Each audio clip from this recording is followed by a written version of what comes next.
नमस्ते।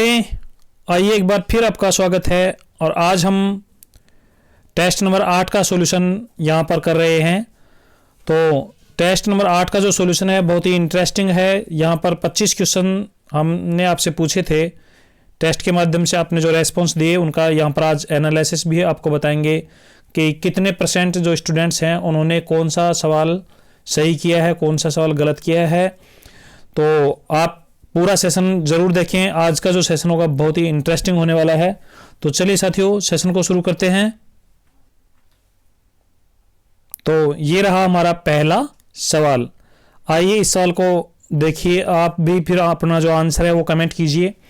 आपने क्या क्या आंसर दिए थे, कौन से क्वेश्चन में क्या आंसर दिया था, वो सब आप कमेंट करते रहिए। चलिए पहला क्वेश्चन यहाँ पर पढ़ते हैं। पहला क्वेश्चन है, निम्नलिखित में से तृतीयक व्यवसाय में शामिल नहीं है। सवाल पूछा है कि कौन सा, यहाँ पर जो 4 ऑप्शन दिए गए हैं, 4 जो व्यवसाय यहाँ पर बताए गए हैं, इनमें से पूछा गया है कि तृतीयक व्यवसाय में शामिल कौन सा नहीं है। यानी परिवहन जो है वो तृतीयक व्यवसाय में शामिल है, संचार भी तृतीयक व्यवसाय में शामिल है, प्रशासन भी तृतीयक व्यवसाय में शामिल है। लेकिन जो अनुसंधान है साथियों, अनुसंधान तृतीयक व्यवसाय में शामिल न होकर ये पंचम व्यवसायों में शामिल है। इसलिए इस सवाल का जो राइट आंसर होगा ये होगा अनुसंधान। तो ऑप्शन नंबर 4 यहाँ पर सही होने वाला है। अब हमारे जो 6.5% जो विद्यार्थी हैं उन्होंने परिवहन को टिक किया है। 3.5% यानी 3.6% विद्यार्थियों ने संचार को सही माना है और 17.8% विद्यार्थियों ने इसमें प्रशासन को सही माना है। और इसी प्रकार हमारे जो बाकी स्टूडेंट्स हैं उन्होंने अनुसंधान को सही माना है। तो साथियों इस प्रकार आप देखते रहिए, आपके जो सॉल्यूशन हैं वो यहाँ पर दिखाई जा रहे हैं। चलिए नेक्स्ट हम चलते हैं सवाल नंबर 2 की ओर। ये रहा सवाल नंबर 2 आपकी स्क्रीन पर, आप पढ़ लीजिए एक बार। मानव द्वारा जीविकोपार्जन हेतु की जाने वाली आर्थिक क्रियाओं को क्या कहते हैं। यानी मनुष्य अपनी आजीविका के लिए, जीविकोपार्जन के लिए जो आर्थिक क्रियाएं करता है उन आर्थिक क्रियाओं को क्या कहा जाता है। आप अपना आंसर कमेंट कर दीजिए। ऑप्शन कुछ इस प्रकार से हैं। फर्स्ट ऑप्शन है कृषि, फिर है पशुचारण, खनन और व्यवसाय। तो ये जो हमारे 4 ऑप्शन जो यहाँ पर दिए गए हैं इनमें से आपका आंसर क्या है, आप हमें कमेंट करके बता दीजिए।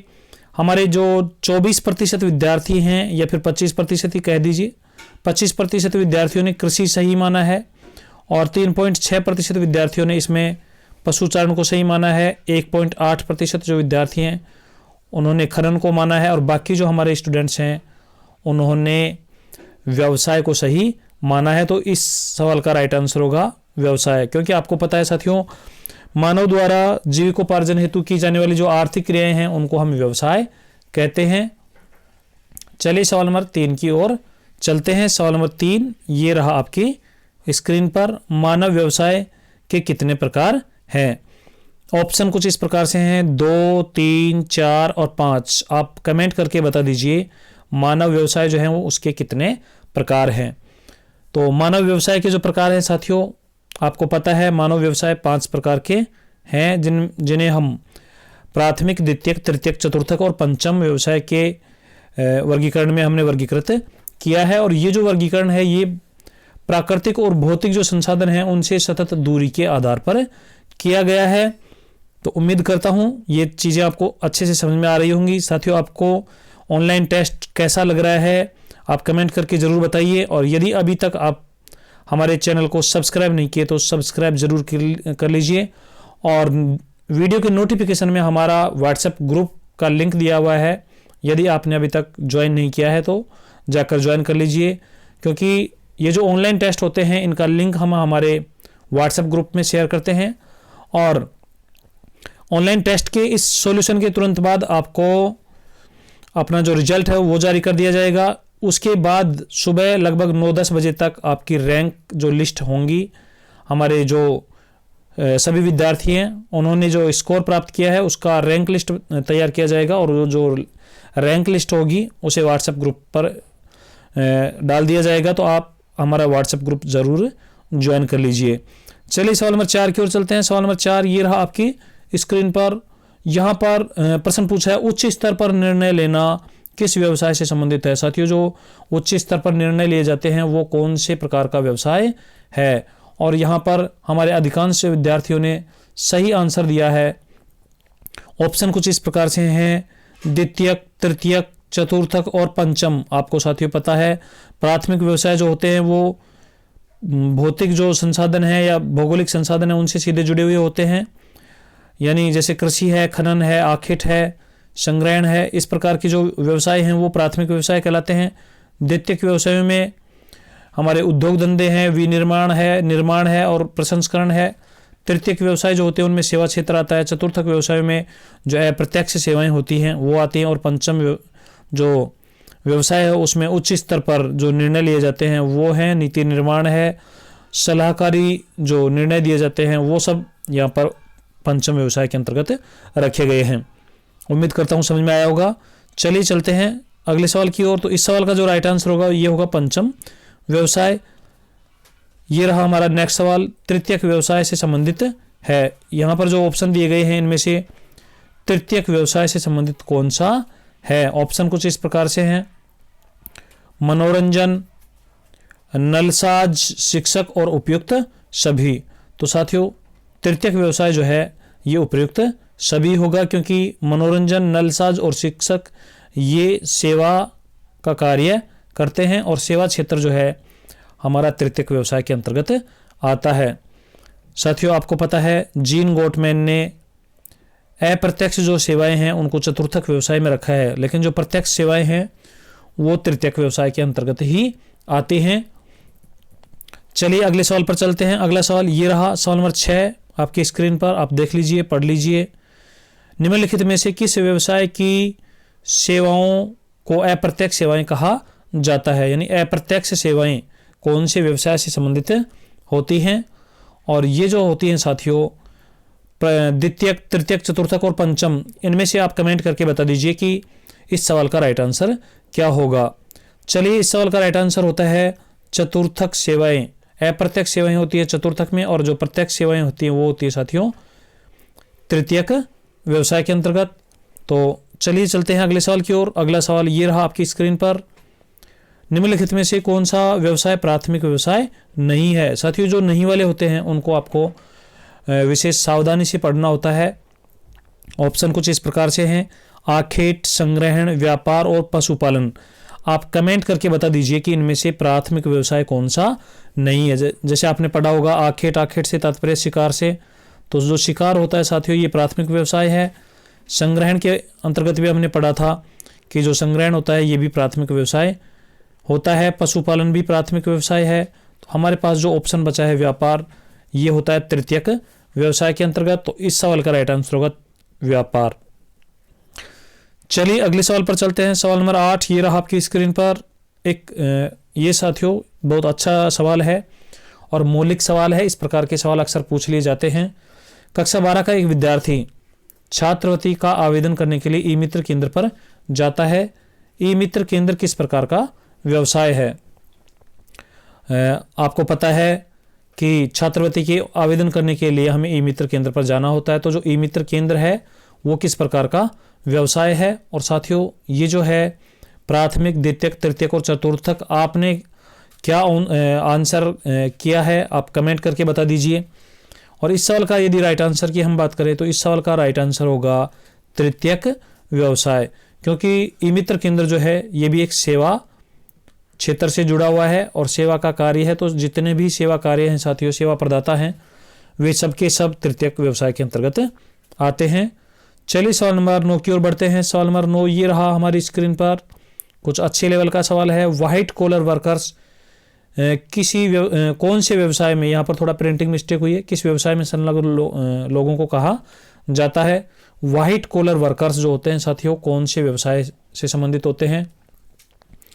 यदि आपको इस सवाल का आंसर पता नहीं है तो हमने जो चैप्टर नंबर 7 का जो वीडियो सॉल्यूशन आपको करवाया था, वीडियो के माध्यम से आपको इसका जो पूरा फुल एक्सप्लेनेशन किया था पूरे पाठ का, वहाँ पर जाकर आप देख लीजिए।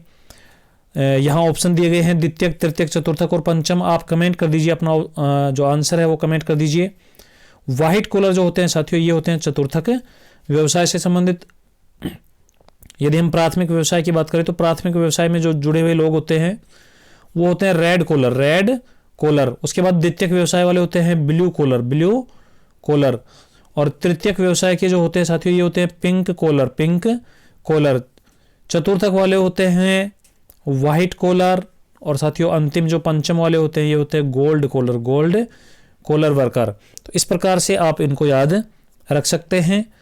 चलिए सवाल नंबर 10 की ओर चलते हैं। सवाल नंबर 10 ये रहा आपकी स्क्रीन पर और बहुत ही अच्छा सवाल है। यहाँ पर आप देख लीजिए 10वां सवाल साथियों काफ़ी इम्पोर्टेंट है। आप अपने घर से विद्यालय जाते हैं तो बीच में सड़क निर्माण का कार्य चल रहा है। सड़क निर्माण किस व्यवसाय में सम्मिलित है? यानी जो सड़क निर्माण का जो कार्य है, सड़क निर्माण जो किया जाता है वो कौन से प्रकार के व्यवसायों के अंतर्गत आता है? ऑप्शन है प्राथमिक, द्वितीयक, तृतीयक और चतुर्थक। आप फटाफट अपना आंसर कमेंट कर दीजिए। और यदि आपने अभी तक वीडियो को लाइक नहीं किया है तो आप वीडियो को लाइक कर दीजिए और साथियों अपने दोस्तों के साथ इसे शेयर भी कर दीजिए। साथियों आपको पता है कि ये जो ऑनलाइन टेस्ट है इसके माध्यम से हमारे बहुत सारे जो विद्यार्थी हैं घर बैठे अपनी जो तैयारी है उसको जांच पाते हैं और मोटिवेट होकर अच्छे अंक प्राप्त करने के लिए उस जो पाठ है, जिस पाठ का आपको से टेस्ट लिया जाता है उसे अच्छे से रिवाइज कर लेते हैं, अच्छे अंक प्राप्त करते हैं।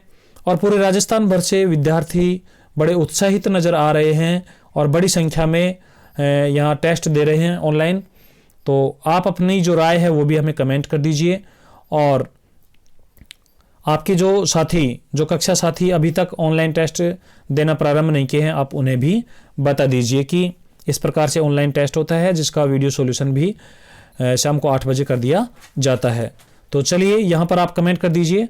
यहाँ देखते हैं कि हमने जब व्यवसाय के बारे में पढ़ा था द्वितीयक व्यवसाय जो होते हैं उसमें निर्माण प्रसंस्करण और विनिर्माण की जो क्रियाएं हैं वो शामिल की गई हैं। तो साथियों सड़क जो बनाना है वो निर्माण के अंतर्गत आता है, जैसे पुल बनाना, सड़क बनाना। तो ये इस सवाल का आंसर होगा द्वितीयक व्यवसाय। चलिए चलते हैं अगले सवाल की ओर। ये रहा हमारा सवाल नंबर 11। मध्यकाल का जो समय है कितना था? यहाँ पर ऑप्शन दिए गए हैं 300 से 500 ईस्वी, 500 से 1000 ईस्वी, 600 से 1200 ईस्वी और 600 से 1500 ईस्वी। तो ये सवाल आपका जो है 600 से 1500 ईस्वी का जो समय है वो साथियों मध्यकाल का समय माना गया है। और 1500 से और अब वर्तमान तक का जो समय है ये आधुनिक काल माना गया है। और आपको पता है कि किस प्रकार व्यवसायों की जो प्रकृति है प्राग ऐतिहासिक काल से और वर्तमान समय तक किस प्रकार इनकी प्रकृति बदल गई है। तो चलिए अगले सवाल की ओर चलते हैं। सवाल नंबर 12 ये रहा आपकी स्क्रीन पर। यहाँ पर देख लीजिए मिस्र के जो पिरामिड हैं तकनीकी उन्नति के सूचक थे। ये किस महाद्वीप से संबंधित है? यानी मिस्र के जो पिरामिड है ये कौन से महाद्वीप से संबंधित हैं? इस सवाल का आप आंसर हमें कमेंट कर दीजिए। ऑप्शन कुछ इस प्रकार से हैं: उत्तरी अमेरिका महाद्वीप, दक्षिण अमेरिका महाद्वीप, अफ्रीका महाद्वीप और यूरोप महाद्वीप। तो इस सवाल का राइट आंसर जो होगा साथियों ये होगा अफ्रीका महाद्वीप। आपको पता है कि जो सभ्यताएं हुई थी, प्राचीन सभ्यताएं हुई थी, उनमें से मोहनजोदड़ो और हड़प्पा ये भारत पाकिस्तान से संबंधित हैं, सिंधु नदी पर विकसित हुई थी। इसी प्रकार जो दजला और फरात नदी घाटी सभ्यता हैं वो इराक ईरान में हुई हैं। और जो मिस्र की सभ्यता है ये साथियों अफ्रीका महाद्वीप में हुई है। अफ्रीका महाद्वीप में मिस्र देश है। इसकी राजधानी आप कमेंट कर दीजिए। मिस्र की जो राजधानी है इसका क्या नाम है आप कमेंट करके बता दीजिए। चलिए यहाँ पर यदि हम अगले सवाल की बात करें तो सवाल नंबर 13 ये रहा आपकी स्क्रीन पर। निम्नलिखित में से कौन सा देश प्राथमिक व्यवसाय के आधार पर विकसित देशों की श्रेणी में खड़ा हुआ है? यानी प्राथमिक व्यवसाय के आधार पर ही ये जो देश है विकसित देशों की श्रेणी में आ गया है। वैसे सामान्यतः जो प्राथमिक व्यवसाय होते हैं वो विकासशील देशों में अधिक संख्या में किए जाते हैं और जो द्वितीयक यानी तृतीयक, चतुर्थक और पंचम प्रकार के जो व्यवसाय हैं वो विकसित और अति विकसित देशों में अधिक संख्या में किए जाते हैं। लेकिन एक देश ऐसा भी हुआ है जो प्राथमिक व्यवसाय की वजह से ही विकसित देशों की श्रेणी में खड़ा हुआ है। और यहाँ पर प्राथमिक व्यवसाय क्या था साथियों, यहाँ पर प्राथमिक व्यवसाय था लकड़ी काटना और पेट्रोलियम खनन। तो यानी खनन और लकड़ी काटना के आधार पर हमारा जो कनाडा देश है ये विकसित देशों की श्रेणी में खड़ा हुआ है। तो इस सवाल का राइट आंसर होगा कनाडा। चलिए सवाल नंबर 14 की ओर चलते हैं। ये रहा आपका सवाल नंबर 14।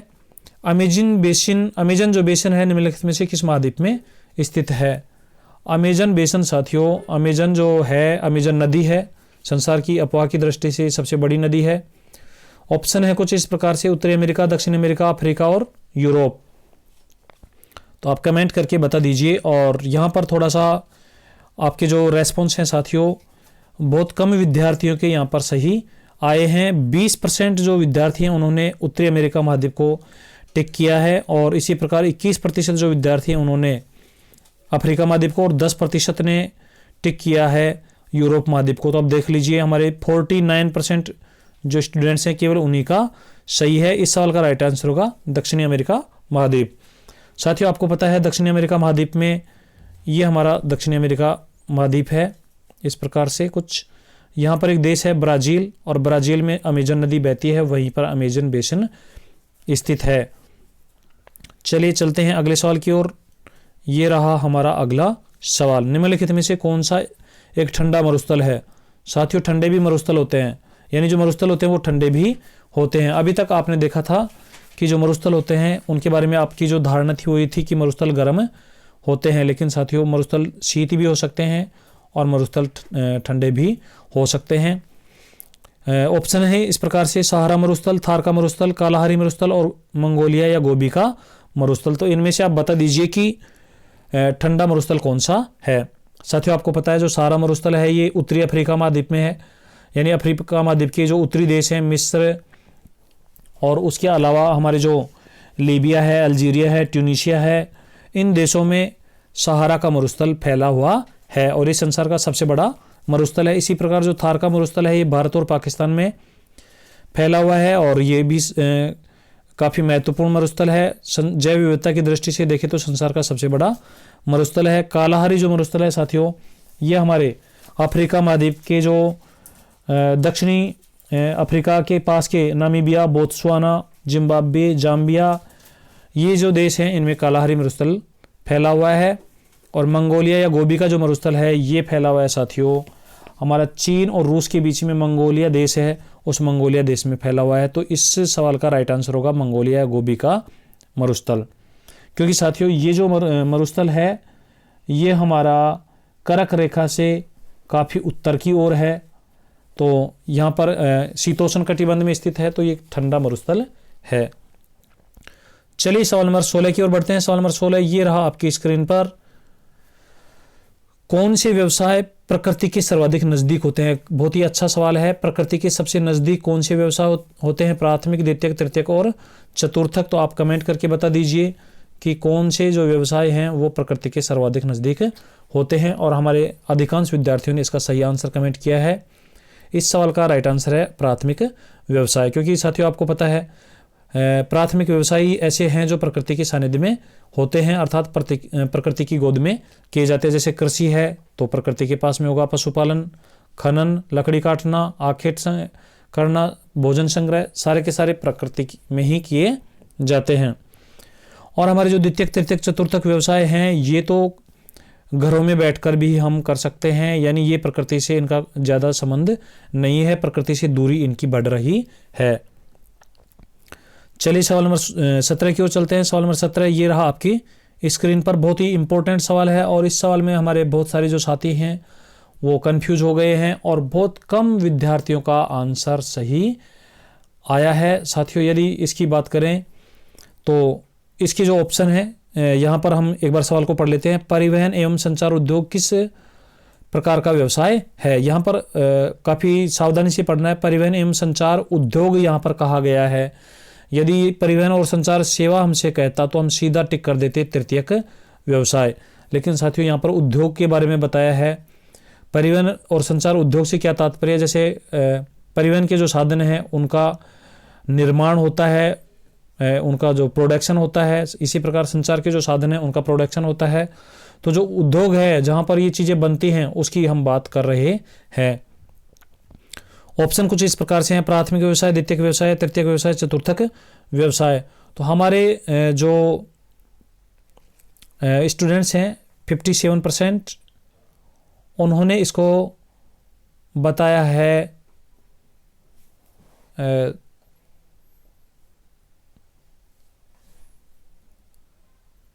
तृतीयक व्यवसाय के, यानी हमारे जो 20% स्टूडेंट्स हैं उन्होंने बताया इसको द्वितीयक व्यवसाय, और 5% जो विद्यार्थी हैं उन्होंने बताया प्राथमिक व्यवसाय, 4% जो विद्यार्थी हैं उन्होंने बताया है चतुर्थक व्यवसाय, और बाकी जो है उन्होंने तृतीयक व्यवसाय इसे कर दिया है। यानी बाकी कितने हो गए साथियों, यदि हम बात करें तो 70% जो विद्यार्थी हैं उन्होंने इसको टिक किया है तृतीयक व्यवसाय, जबकि इस सवाल का जो राइट आंसर होगा वो होगा साथियों द्वितीयक व्यवसाय, क्योंकि यहाँ पर हम उद्योग की बात कर रहे हैं। तो 70% स्टूडेंट्स इस सवाल को गलत कर दिए हैं। इस ऐसे जो सवाल हैं उनको आप बहुत सावधानी से हल करें, और यदि आपका ये सवाल सही था तो आप कमेंट करके बता दीजिए, यस टाइप कर दीजिए कि सर हमारा सवाल सही था। चलिए सवाल नंबर 18 की ओर बढ़ते हैं। सवाल नंबर 18 ये रहा, विकसित देशों की अधिकांश जनसंख्या किस प्रकार के व्यवसायों में संलग्न रहती है। ऑप्शन है प्राथमिक व्यवसाय, दूसरा ऑप्शन है प्राथमिक एवं द्वितीयक, प्राथमिक एवं तृतीयक, और चतुर्थक एवं पंचम। तो आप कमेंट कर दीजिए, अपना जो आंसर है वो कमेंट कर दीजिए। यहाँ पर साथियों यदि हम बात करें तो इस सवाल का राइट आंसर होगा चतुर्थक एवं पंचम। आपकी जो बुक है उसमें आप देख लीजिए, और वैसे भी जो विकसित देश हैं वहाँ पर अधिकतर जो लोग होते हैं वो चतुर्थक और पंचम प्रकार के व्यवसायों में संलग्न होते हैं।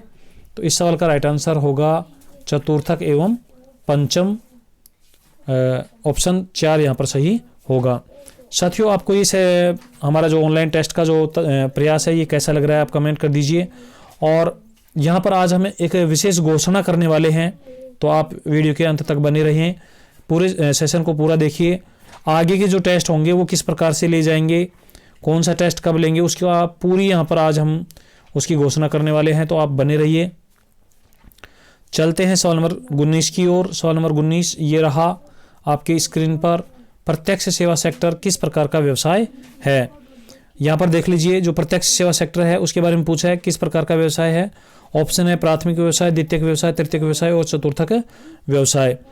तो प्रत्यक्ष सेवा सेक्टर जो होता है साथियों, जीन गोटमैन ने अप्रत्यक्ष सेवाओं को तो चतुर्थक व्यवसाय कहा था, चतुर्थक व्यवसाय के अंतर्गत रखा था, और जो प्रत्यक्ष सेवाएं हैं ये है साथियों तृतीयक व्यवसाय के अंतर्गत। यानी जो सेवाएं होती हैं उनमें कोई उत्पादन नहीं होता है, केवल भुगतान किया जाता है और हमें सेवा का लाभ मिलता है। नेक्स्ट सवाल है सवाल नंबर 20, औद्योगिक क्रांति की जो शुरुआत है वो किस महाद्वीप से हुई है। तो औद्योगिक क्रांति की जो शुरुआत है साथियों, ऑप्शन है उत्तरी अमेरिका महाद्वीप, दक्षिण अमेरिका महाद्वीप, एशिया और यूरोप। तो आपको पता है कि औद्योगिक क्रांति से तात्पर्य यह है कि उद्योग धंधों का तेजी से विकास हुआ, जो फैक्ट्रीज हैं, इंडस्ट्रीज हैं, उनका तेज गति से जो विस्तार हुआ है ये हुआ था सबसे पहले यूरोप में, और यूरोप में भी यदि हम बात करें तो इंग्लैंड में। तो इस सवाल का राइट आंसर होगा ऑप्शन 4 यूरोप। चलिए चलते हैं अगले सवाल की ओर। अगला सवाल ये रहा सवाल नंबर 21, सूचना, शोध, शिक्षा, स्वास्थ्य और सुरक्षा किस व्यवसाय से संबंधित है। तो इसका आंसर आप कमेंट कर दीजिए कि इस सवाल का राइट आंसर क्या है। साथियों प्राथमिक, द्वितीयक, तृतीयक, चतुर्थक यहाँ पर 4 ऑप्शन दिए गए हैं। इस सवाल का राइट आंसर होगा चतुर्थक व्यवसाय। चलिए चलते हैं अगले सवाल की ओर। अगला सवाल ये रहा आपकी स्क्रीन पर, उष्ण कटिबंध स्थित है। काफी अच्छा सवाल है, सिंपल भी है, और आप चाहें तो इसका विश्लेषण भी हम बताएंगे। उष्ण कटिबंध स्थित है तो ये हमारा ग्लोब है, इस पर ये भूमध्य रेखा है, ये कर्क रेखा है, ये मकर रेखा है, ये हमारी कर्क रेखा है, और ये है मकर रेखा, ये भूमध्य रेखा। तो ऑप्शन यहाँ पर इस प्रकार से दिए हुए हैं, भूमध्य रेखा व कर्क रेखा यानी ये वाला क्षेत्र, भूमध्य रेखा व मकर रेखा ये वाला क्षेत्र, मकर रेखा व दक्षिणी ध्रुव ये वाला क्षेत्र, कर्क रेखा व मकर रेखा यानी ये जो पूरा क्षेत्र है, इसके बारे में चौथे ऑप्शन में बात की गई है। तो साथियों आपको पता होगा कि जो उष्ण कटिबंध होता है ये कर्क रेखा और मकर रेखा के बीच वाला ये संपूर्ण क्षेत्र है, इसलिए ऑप्शन 4 यहाँ पर सबसे उपयुक्त होगा। केवल हमारे 50% स्टूडेंट्स का ही आंसर सही आया है, बाकी विद्यार्थियों ने गलती की है। तो आप थोड़ा एटलस वगैरह को देखा करें और हमारे जो बेसिक चीज़ें हैं उनको अच्छे से याद रखें। चलिए चलते हैं अगले सवाल की ओर। अगला सवाल ये रहा आपकी स्क्रीन पर।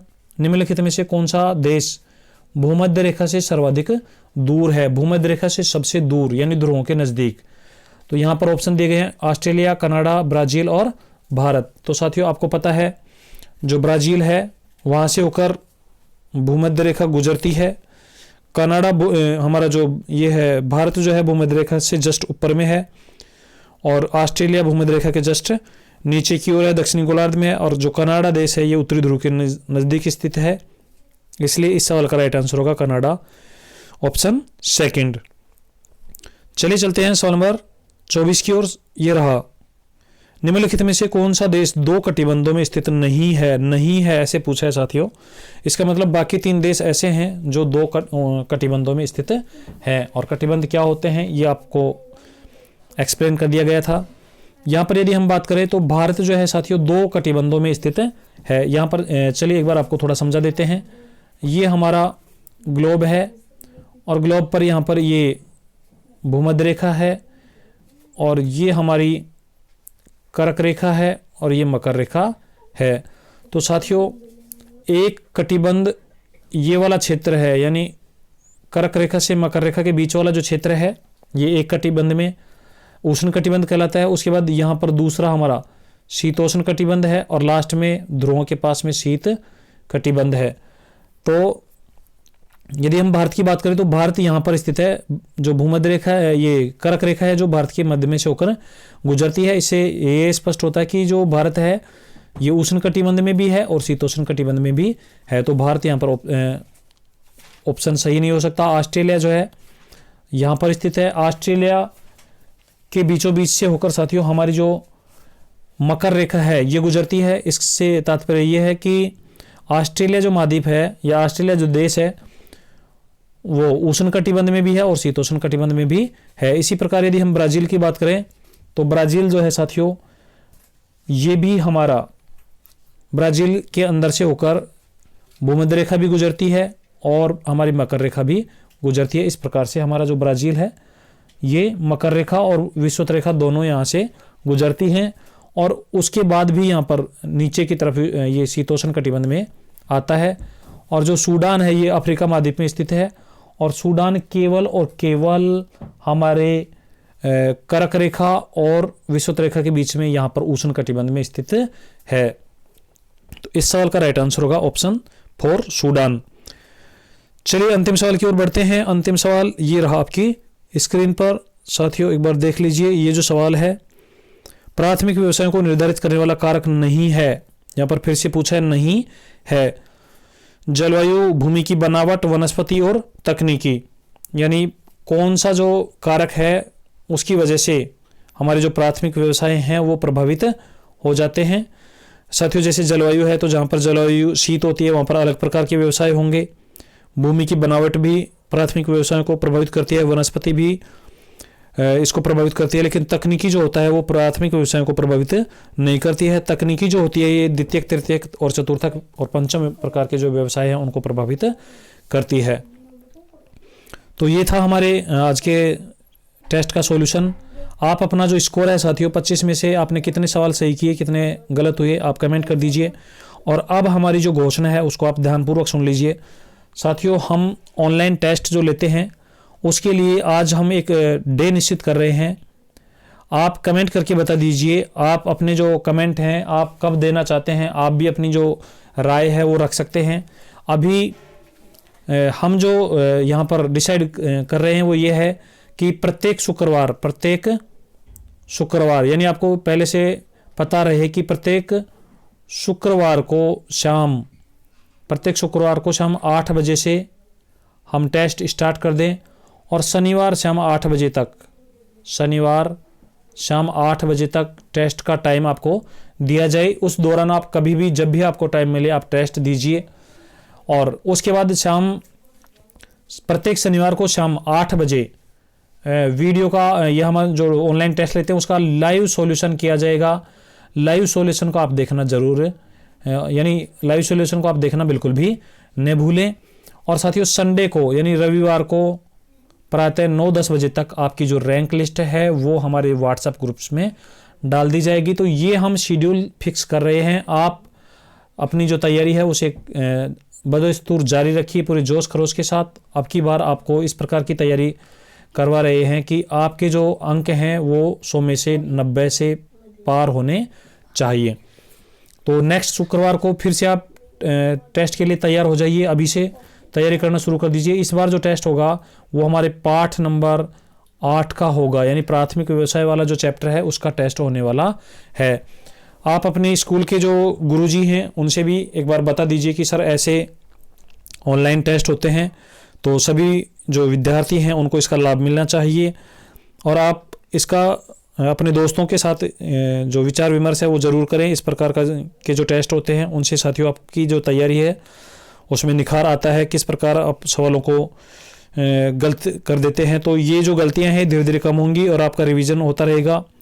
साथियों हम प्रतिदिन आपको एक सूचना और दे दें, हम प्रतिदिन शाम को 8 बजे लाइव सेशन लेकर आते हैं जिसमें हम कक्षा 12 भूगोल का चैप्टर वाइज अध्ययन करते हैं और नोट्स बनाना भी आपको सिखाते हैं और किस प्रकार एग्जाम में क्वेश्चंस का आंसर दिया जाता है वो भी हम सब डिस्कस करते हैं।